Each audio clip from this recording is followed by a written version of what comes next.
Olá, hoje vamos revelar mais um segredo do passado. E aí, vamos nessa? 7 de junho de 1692, 11 horas e 43 minutos da manhã. O pescador Emmanuel Heath tinha acabado de terminar o café da manhã. Ele estava sentado em sua casa na rua Queens, folheando registros comerciais. Pela janela, uma manhã caribenha comum. Calor, cheiro de peixe e alcatrão.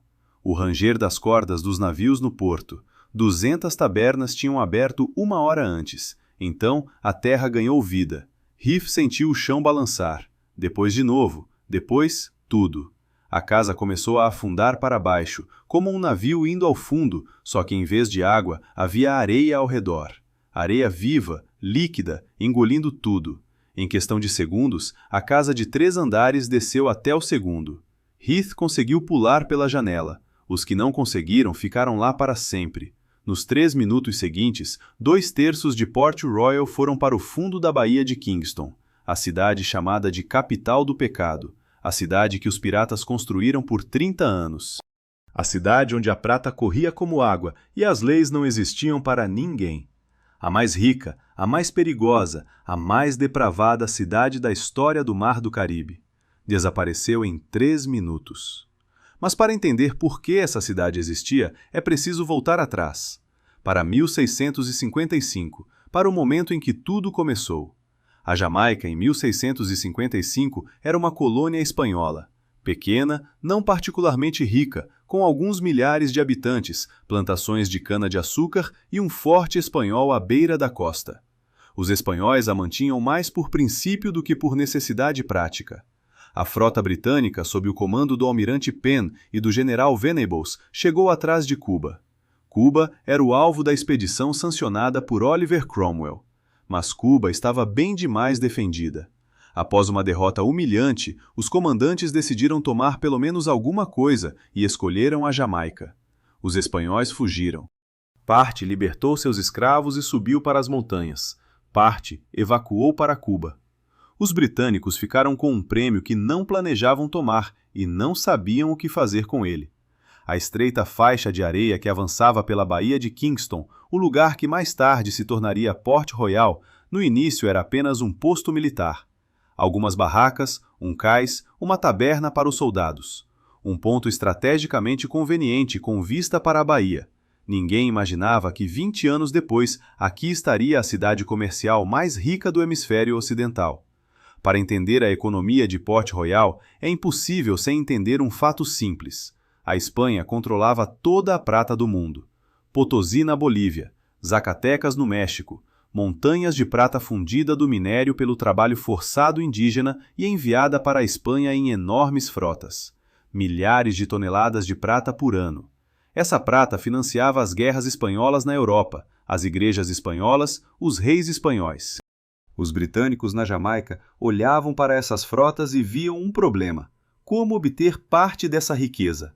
O comércio com as colônias espanholas era proibido, a guerra era cara demais. Restava uma terceira opção. Em 1658, o governador da Jamaica, Edward Doyle, começou a emitir cartas de corso, permissões oficiais para atacar navios espanhóis e trazer o espólio de volta para a Jamaica. O capitão recebia 35%, a tripulação dividia o resto. O governador ficava com sua parte. Londres fechava os olhos. Port Royal se tornou a base. Os navios saíam para a caça, voltavam com prata espanhola, entregavam a parte devida, se reabasteciam e saíam de novo. Um ciclo de negócios perfeito, operado em nome da coroa britânica. E a palavra se espalhou pelo Mar do Caribe muito rapidamente. Eles vinham de todos os lados. Ex-marinheiros da Marinha Britânica, cansados de ganhar 1,5 shilling por dia e morrer de escorbuto. Bucaneiros franceses de Tortuga, que passaram a vida toda caçando espanhóis e agora podiam fazer isso com permissão oficial. Servos fugidos das plantações caribenhas. Holandeses com rotas comerciais fechadas. Irlandeses e escoceses deportados para o Caribe após a Guerra Civil na Inglaterra. Pessoas sem pátria, sem perspectiva, sem nada além de habilidade com armas e disposição para arriscar. Por volta de 1660, Port Royal tinha alguns milhares de habitantes. Por 1680, mais de 8 mil. Para comparar, Boston, na mesma época, tinha cerca de 7.000 habitantes. Port Royal era a maior cidade inglesa nas Américas. Em uma área de aproximadamente 30 hectares, a densidade populacional era tal que os vizinhos podiam literalmente passar objetos uns aos outros pelas janelas. Se você tivesse chegado a Port Royal em 1678, no auge da cidade, eis o que teria visto. O porto. É a primeira coisa que chama a atenção. Fundo, protegido de tempestades, capaz de receber navios de qualquer tamanho. Dezenas de embarcações ancoradas, de pequenos saveiros a pesadas fragatas. Mastros como uma floresta após uma tempestade. Entre eles, escunas zanzam carregando cargas e pessoas. O cheiro. Peixe, alcatrão, madeira queimada, água salgada, rum de cana, esgotos de valas abertas. No calor tropical, os cheiros não se dissipam, ficam em camadas pairando sobre as ruelas estreitas. Os sons. Portos são barulhentos em qualquer lugar e época, mas Port Royal era barulhento de modo especial. Martelos de ferreiros consertando peças de navios, gritos de comerciantes no mercado, canções bêbadas pelas portas abertas das tabernas, mesmo às 10 da manhã. Fala espanhola dos prisioneiros, xingamentos franceses dos velhos bucaneiros, o ranger das cordas e o splash da água. As ruas eram estreitas, como uma passagem entre duas fileiras de assentos em um cinema moderno. As casas tinham 2 ou 3 andares, de madeira, com andares superiores em balanço. Em alguns lugares, os andares superiores das casas vizinhas quase se tocavam, e caminhar entre eles era como andar sob uma marquise. No térreo, lojas, tabernas, armazéns. Tudo misturado, sem zoneamento urbano. Ao lado de uma ferraria, podia haver uma loja de especiarias, e ao lado dela, um joalheiro com joias espanholas cuja origem ninguém perguntava. A economia de Port Royal funcionava por um esquema simples. Os piratas saíam em expedições, voltavam com espólio e imediatamente gastavam tudo na cidade. A prata fluía dos porões dos navios espanhóis pelas mãos dos piratas para os bolsos de taberneiros, prostitutas, comerciantes, armeiros e joalheiros. Estes, por sua vez, compravam mercadorias de navios comerciais. Estes levavam mercadorias da Jamaica para a Europa e de volta. Cada moeda dos porões espanhóis passava por Port Royal várias vezes antes de ir para a metrópole. 200 tabernas para uma população de 8.000 pessoas. Uma taberna para cada 40 habitantes. Londres, no mesmo período, tinha uma taberna para cada 100 habitantes. Port Royal bebia 2,5 vezes mais do que a cidade mais bebedora da Europa. Rum. Era rum. O rum caribenho barato e forte, feito de melaço, subproduto da produção de açúcar. Era fabricado em tal quantidade que havia para todos. O marinheiro, após uma expedição, podia comprar um galão de rum por algumas moedas. Em uma noite, podia bebê-lo sozinho ou em companhia. Na manhã seguinte, estava de novo sem nada e, de novo, pronto para a expedição. Algumas tabernas eram apenas toldos com barris. Outras eram estabelecimentos de 2 andares com músicos, mesas de jogo e quartos no andar de cima. A diferença no preço, mas não no princípio de funcionamento. Entre todas as pessoas que passaram por Port Royal, uma merece uma conversa especial. Não porque fosse o mais cruel ou o mais sortudo, mas porque sua história mostra melhor do que qualquer outra como o sistema funcionava. Ele chegou à Jamaica por volta de 1655 ou 60.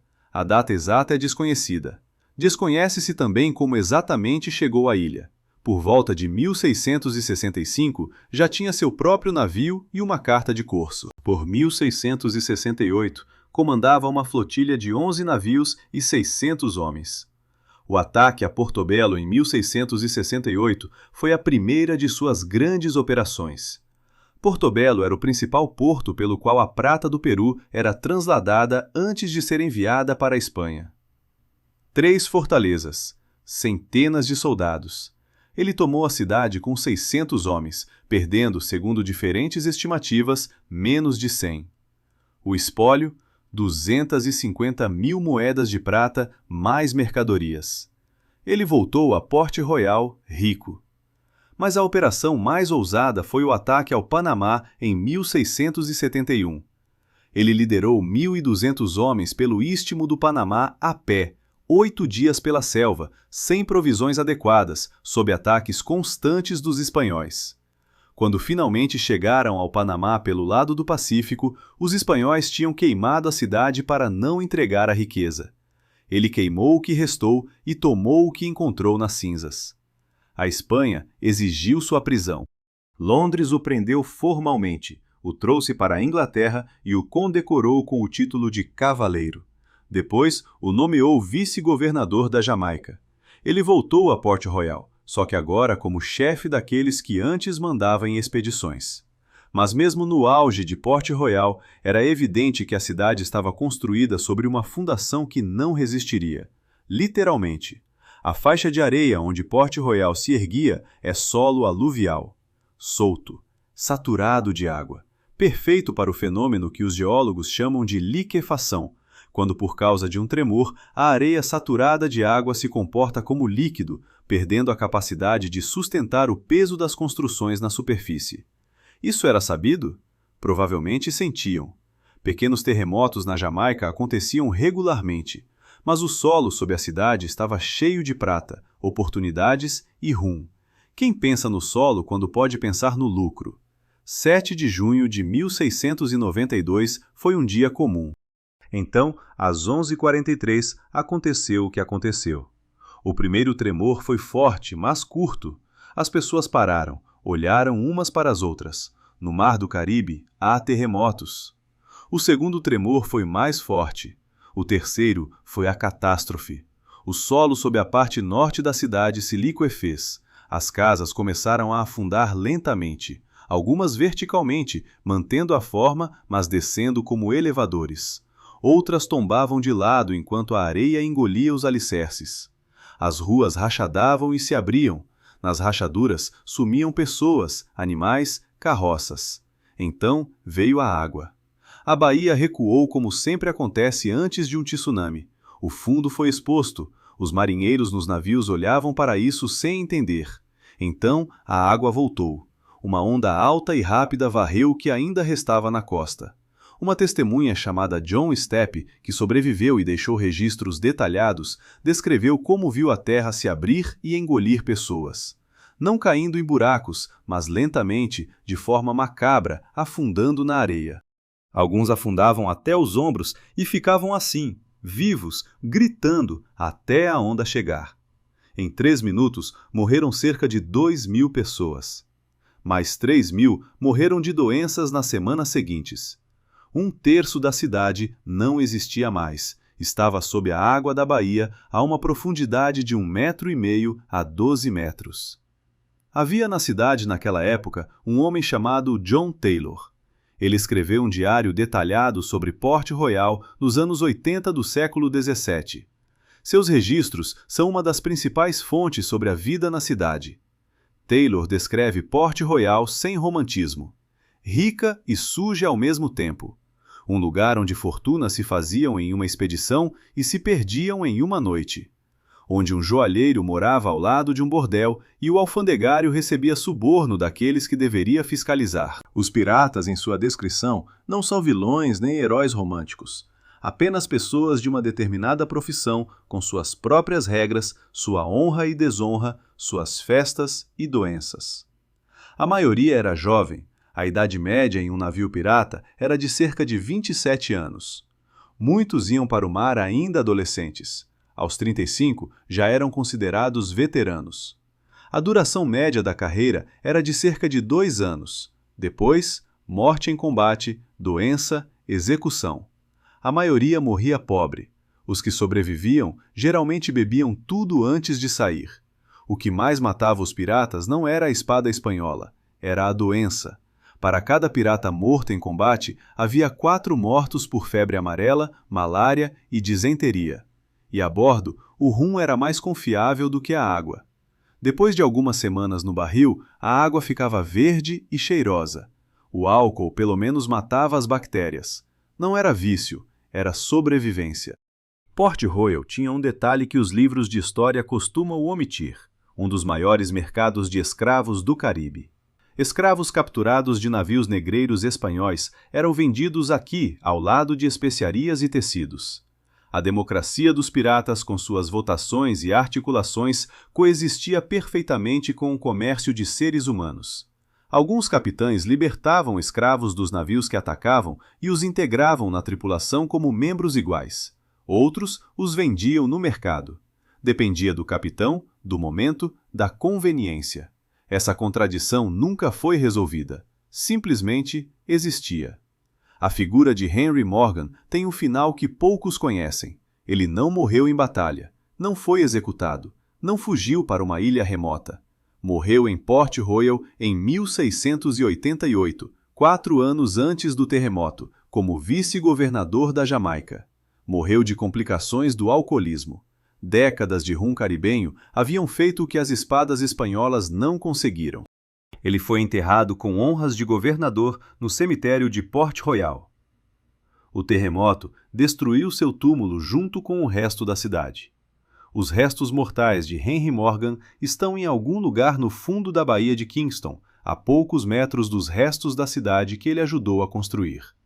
O vice-governador e os piratas que ele perseguia nos últimos anos de vida terminaram no mesmo lugar, sob a mesma água, sem distinção de título. Quando Port Royal afundou, não foi apenas um desastre natural, foi o fim de uma era. A coroa britânica mudou sua política.